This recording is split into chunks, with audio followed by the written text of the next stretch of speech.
Which coach do you think has the best year one at their new school?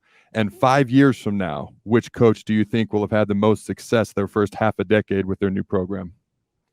Well, I think right off the bat, Luke Fickell takes over the best program of those three at the present status of it, even though Purdue went to the championship game last year and Wisconsin didn't. If you look, when I try to evaluate the West divisions, I look at crossovers and non-con. I mean, that's what it's all about in the Western Division.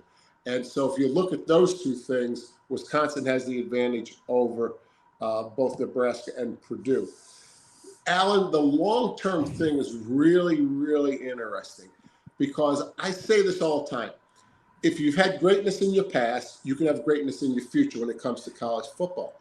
Nebraska is really testing me on this, right? I mean, we're talking about a program that has won national championships in the Pac-12, the Big Eight, and now they have really struggled of recent. So if you look at who could get back to their history, I think you'd have to say long-term, Alan, it's Nebraska. But that's been the toughest nut to crack. I mean, Urban Meyer goes into Ohio State and boom. Jim Harbaugh, although it took longer than we all expected, boom. I mean, you look at these historic great places.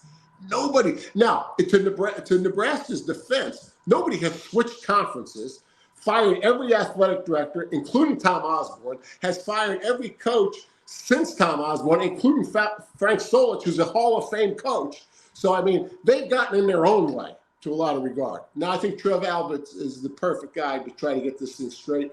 I mean, Matt Rhule, I don't know Matt all that much, but if you look at his record, it's pretty impressive.